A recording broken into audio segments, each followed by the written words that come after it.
अस्सलाम वालेकुम। मैं हूं डॉक्टर सारा बानो, प्रोग्राम हेल्थ आवर के साथ आपकी खिदमत में हाजिर। बड़ी ईद, बड़ी खुशियां सेगमेंट हमारा चल रहा है। ईद के ये दिन हैं और ईद के दिन कैसे मनाए जाते हैं। बड़ी ये ईद है और इसकी खुशियां भी बड़ी होती हैं। यकीनन साल का आखिरी महीना और साल का आखिरी महीना भी कुर्बानियों वाला। इसमें हम अपने जानवरों की कुर्बानी देके अल्लाह की रज़ा के लिए कोशिश करते हैं कि अल्लाह ताला को राज़ी करें, और जो हुक्म हमें दिया गया है हज़रत इस्माइल अलैहिस्सलाम की कुर्बानी की याद में, तो उसे पूरा करने की कोशिश करते हैं और इस दुआ के साथ करते हैं कि अल्लाह ताला हमें राह हक़ पे चलने वाला बनाए। प्रोग्राम हेल्थ आवर में हम बात करते हैं सेहत पर, और आज के दिन जो है वो ईद का दिन वैसे भी खाने पीने वाला दिन होता है। रमज़ान मुबारक की ईद में मीठी ईद होती है और मीठी ईद में मीठी मीठी चीज़ें खाई जाती हैं, मिठाइयाँ खाई जाती हैं, शरैयाँ खाई जाती हैं।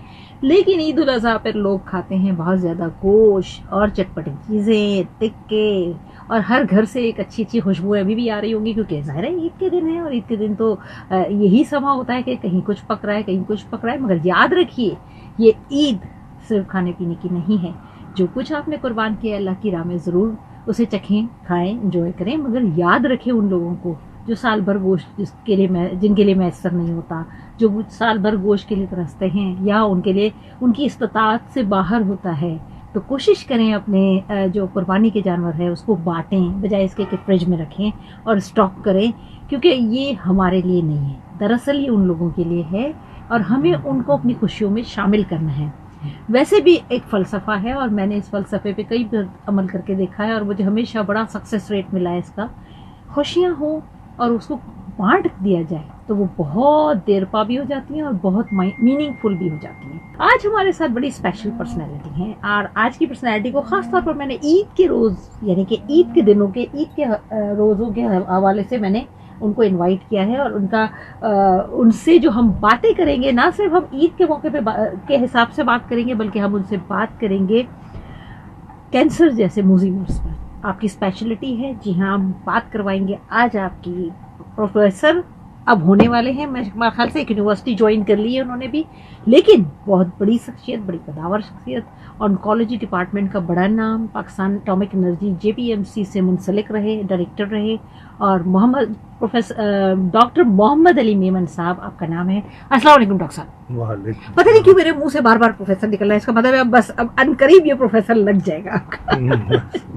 और मैं लगा के छोड़ूंगी कि डॉक्टर साहब जिस पोजीशन से आपने रिटायरमेंट ली है और आपकी जो स्केल था हाई लेवल, उस पर आप डिजर्व करते थे। ये और बात है कि एटॉमिक एनर्जी में कोई रिसर्च इंस्टीट्यूट या कोई टीचिंग इंस्टीट्यूट नहीं था, या है लेकिन मेरा ख्याल है उस वक्त जब आपने रिजाइन किया ये जो टीचिंग इंस्टीट्यूट होते हैं वो नहीं है। अच्छा, टीचिंग नहीं है, रिसर्च इंस्टीट्यूट तो वो है ही है। तो उस हवाले से शायद वो प्रोफेसरशिप नहीं हो सकती है। डॉक्टर साहब, ऑन्कोलॉजी का नाम हम सुनते हैं उस वक्त जब खुदा न खास्ता किसी को कैंसर डिक्लेयर हो जाता है, वो अपना टेस्ट करवाते हैं और उनको पता चलता है वट एवर द ग्रेड, किसी भी ग्रेड का कहीं का भी कैंसर है, तो उनको ऑन्कोलॉजिस्ट से वास्ता ज़रूर पड़ता है।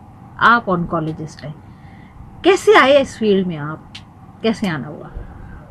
बिस्मिल्लाहिर्रहमानिर्रहीम, अस्सलाम वालेकुम एवरीवन।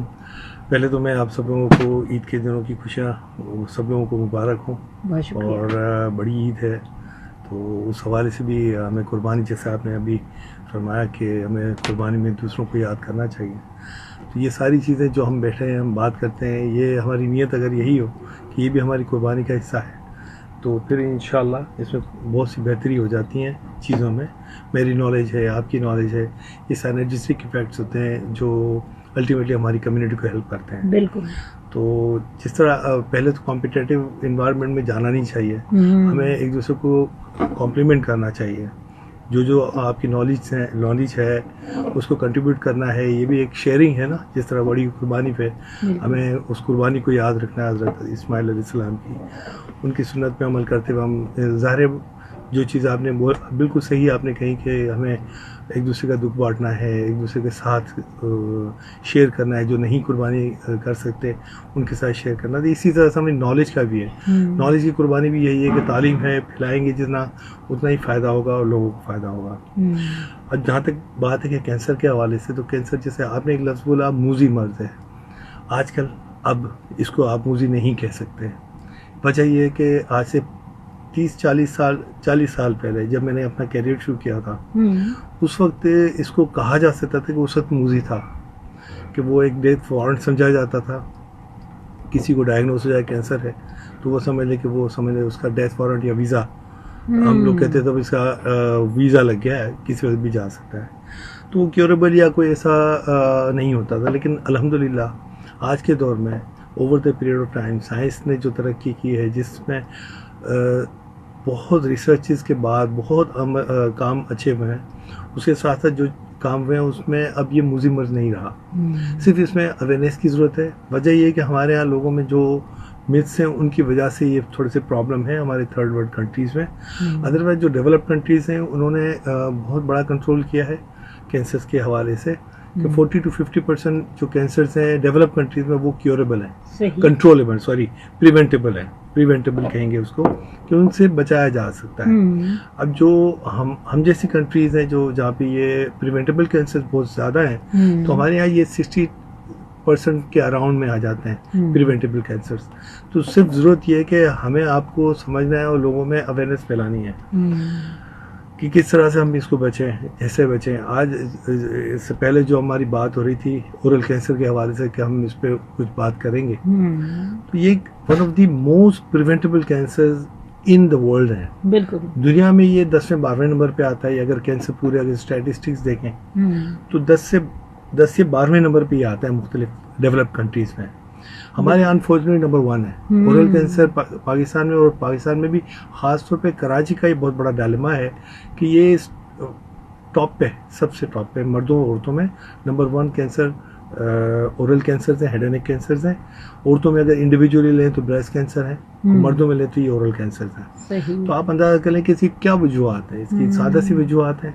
जिन एरियाज में च्यूएबल तंबाकू, यानी जो खाने वाले तंबाकू हैं, जैसे पान में तंबाकू मिला खाते हैं, मैनपुरी, गुटखा, ये जो बुरी आदतें हैं हमारे साथियों की, हमारे लोगों की, उसकी वजह से कैंसर बहुत बढ़ रहा है। बिल्कुल। और ओरल कैंसर दुनिया में और कहीं भी इतना नहीं है जितना कराची में है। बिल्कुल। तो ये एक सिंगल आउट हम इसको कर सकते हैं कि देखें ये हमारे यहाँ ये जो आदतें हैं इनको अगर रोक लिया जाए तो आप 70% कैंसर को, ओरल कैंसर को कम से कम बचा सकते हैं। और भी बहुत से कैंसर हैं, जैसे हेपेटाइटिस सी है और इस तरह के कोलन कैंसर हैं, खाने पीने के मसले हैं, इसोफेजियल कैंसर हैं। ये हमारी खुराक से इनका डायरेक्ट लिंक है। बिल्कुल। तो अब ये कि आप जो ज़ाहिर है आप मीडिया पर्सनालिटी हैं तो आपको ज़्यादा पता होगा कि लोगों के लिए या किस तरह से हम इनमें बता सकें।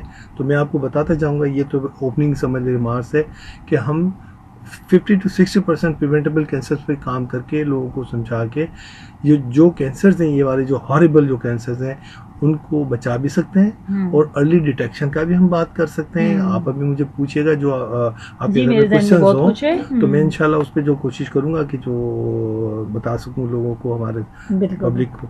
तो ये प्रिवेंटेबल कैंसर पे काम किया जा सकता है, अर्ली डिटेक्शन पे काम किया जा सकता है, लोगों को बताया जा सकता है। और इसके अलावा जब बीमार हो जाता है तो फिर इसके बाद जब इलाज किया जाता है तो अब इतने साइंस ने इतनी तरक्की कर ली कि ऐसे टूल्स अवेलेबल हैं कि इन स्टेज 3 में भी ये एक अच्छा कंट्रोल हो जाता है। 4 में थोड़ा डिफिकल्ट होता है, लेकिन अब मूजी मर्ज बहरहाल नहीं है ये। व्यूअर्स, हम आपको बताते चलें कि कैंसर जो कि मैंने कहा मूजी मर्ज होता है, लेकिन अब डॉक्टर साहब बता रहे हैं कि नहीं होता। डॉक्टर साहब, यहाँ मैं थोड़ा सा आपसे इसकी वजाहत और भी लूँगी।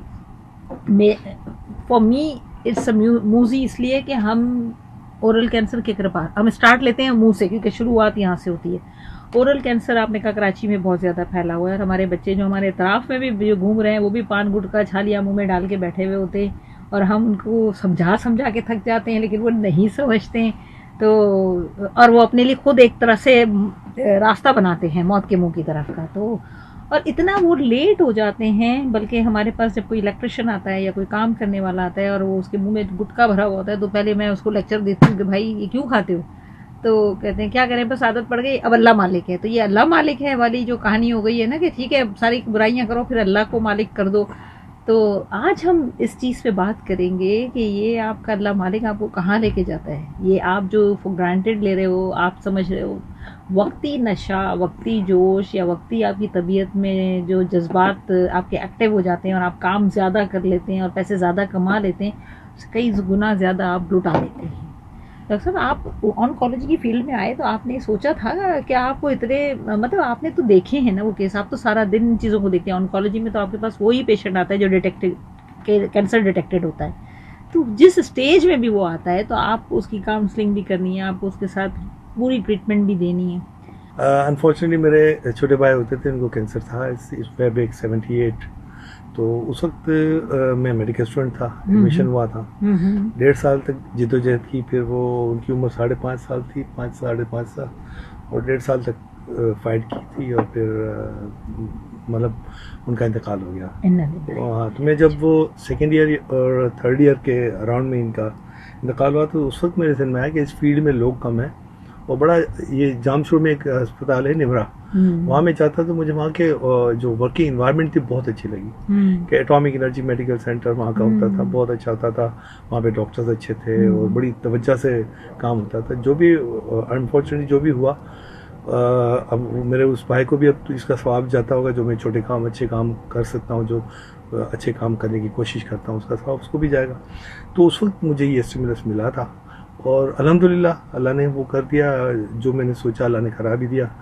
तो ज़ाहिर है कोशिश करते हैं तो हो ही जाता है। तो उस तरह से मुझे इस फील्ड में थोड़ा सा आने का मौका मिला, और फिर जो सोचा था अल्लाह ने वो सारी चीज़ें करा दी। आपसे ये काम लेना था अल्हम्दुलिल्लाह। और ये आप तो माशाल्लाह कम्युनिटी लेवल पर भी अपनी कम्युनिटी में, और फिर आपका ताल्लुक वैसे बाय उससे लिविंग वाइज तो आप हैदराबाद से हैं, लेकिन आप माशाल्लाह दोनों जगह सर्व करें, कराची को ज़्यादा टाइम दे रहे होते हैं आप, कराची में ज़्यादा होते हैं और चैरिटेबल हॉस्पिटल्स में भी होते हैं, और एटॉमिक एनर्जी तो बहुत बड़ा नाम है पाकिस्तान का और बड़ा इदारा है, बहुत बड़ा इदारा है, और पूरे पाकिस्तान में इसके 19 सेंटर तो काम कर रहे हैं, वो 20वां भी शुरू होने लगा है। अच्छा, तो इतना बड़ा काम जो एटॉमिक एनर्जी सेंटर्स कर रहे हैं मुख्तलिफ शहरों में, कस्बों में, पेरिफेरल एरियाज़ में, इस तरह का कोई काम कर नहीं सकता कैंसर के हवाले से।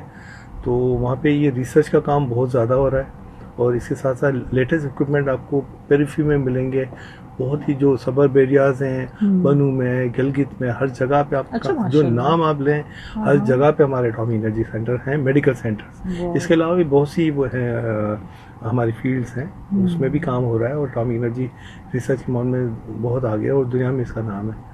तो अल्हम्दुलिल्लाह मेरा ताल्लुक है, और मुझे फ़ख्र है कि मैं उस फैमिली से ताल्लुक है। बिल्कुल, आप हमारे लिए बहुत बड़ा फ़ख्र हैं।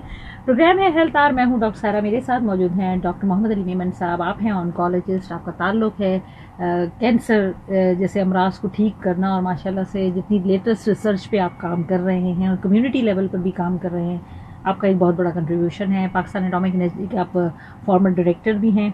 आज हमने अपने प्रोग्राम में, ईद के इन प्रोग्राम्स में हमने आपको इसलिए मदऊ किया है कि वैसे तो ईद पे अच्छी अच्छी बातें होती हैं, हर वक्त हल्ला गुल्ला होता है और सॉन्ग सुने जाते हैं, एंजॉय किया जाता है, लेकिन नहीं, कराची में जिस तेज़ी से कैंसर और वो भी ओरल कैंसर फैल रहा है, तो ये बड़ा एक अलार्मिंग पॉइंट है, और अभी डॉक्टर साहब ने भी बताया और इस पर हम मज़ीद भी बात करेंगे। प्रोग्राम में आप हमारे साथ शामिल हो सकते हैं कॉल के थ्रू और एसएमएस के थ्रू। आप हमें कॉल भी कर सकते हैं, एसएमएस भी कर सकते हैं। साथ ही साथ हमारे प्रोग्राम को आप अपनी कुर्बानी का गोश्त खाते हुए भी इंजॉय कर सकते हैं, लेकिन एहतियात के साथ।